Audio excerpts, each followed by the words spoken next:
If you watched my videos from the last half a year, you probably saw me talking about the market shifts that we've had the last fall and early winter. Well, it's spring 2023, and I guess I have to make a new "the market is shifting" video again because the market has shifted in a dramatic fashion.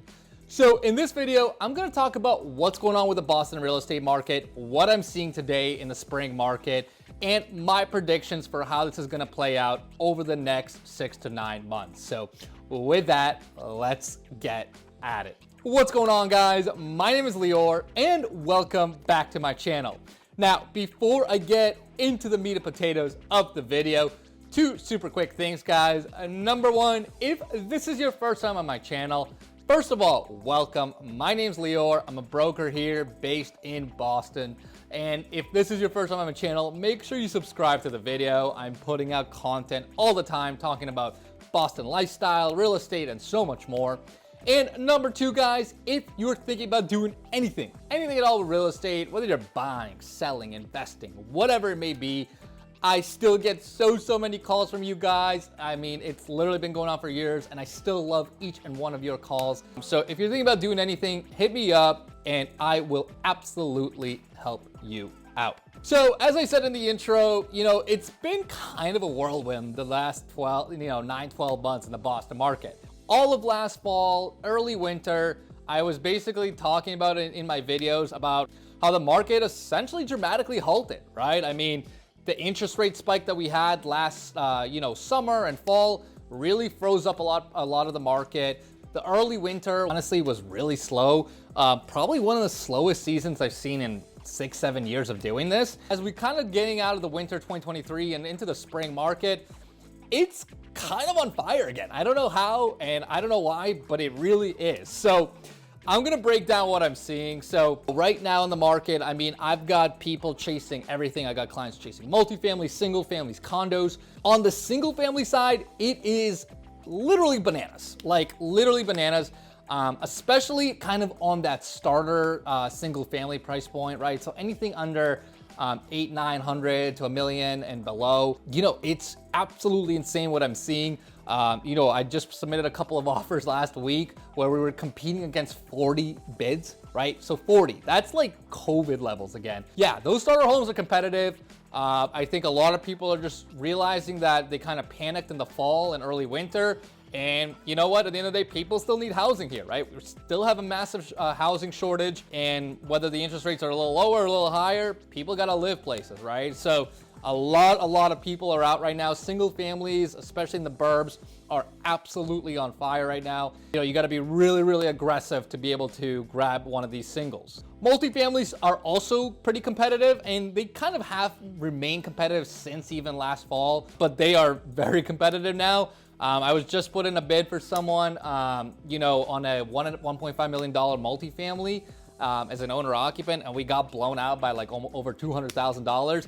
Now, I think that's probably that was kind of a little bit of a unique situation, but a lot of these multis are still very competitive.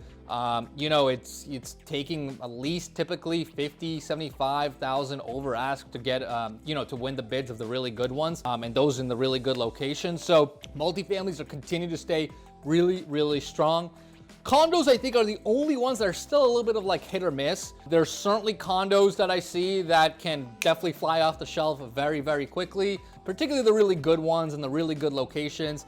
There's some condos around the city in Boston that are kind of, can sit a little bit longer, even though they're really nice and in good locations. So I'd say condos can still be a little bit of a hit or miss, and is still probably the weakest segment of the market right now. So I just kind of spat out a bunch of data, and you might be thinking, oh crap, like what do I do with this, right? So here's the thing. I think most people right now on the street believe that within probably 12 to 18 months, we're gonna have an interest rate reduction, right? Rates are obviously still kind of high right now, and a lot of you guys that I've talked to even, right, are kind of not sure, do I sit out and wait until the rates are lower? Do I kind of just take the plunge and just take the higher rate today? And I think the best way to think about it is if the rates do decrease, I think just given the housing shortage that we have right now, the resiliency of the Boston market too, I think when we do get those interest rate reductions, I think we're gonna have another kind of tier and increase in pricing all across the board. I really do, right? Because I think even more people are going to come out of the woodwork, right? They're going to be like, oh my God, the rate's lower. Now I really have to buy.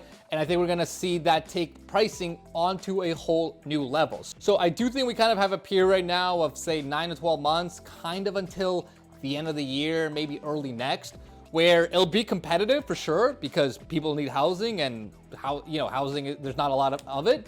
But if you wait too long, I personally do think that it might be even worse next year, right? It might be even worse because the rates are going to tick down. Everyone's going to come out of the woodwork, and it's just going to be insane, right? So that's kind of my personal prediction of how things are going to go. I think single families and multis are going to continue to remain competitive. Unfortunately, there's just no way about it. I mean, again, we need housing. It is what it is. Condos is still kind of going to be a little bit of a toss-up, but as we get closer and closer to rates coming down, if they do take down, I fully would expect the condo market to shoot right back up as well. So if you're gonna be buying, you're gonna have to take the plunge at some point. So that's kind of my prediction. That's kind of where the market's at. I think it's a good thing, right? I mean, obviously it's craziness and it's competitive out there, but it is a good thing, right? Because it's showing that Boston is being resilient. It's showing that there's still a crap ton of demand here. And at the end of the day, if people are out there buying, it's a healthy sign for the market, and we're ramping it right back up. So hopefully that makes sense, guys. Of course, if you guys have any questions about the market, what to do, you're not unsure what the play is, either hit me up directly, put your comments below, and I will definitely help you out.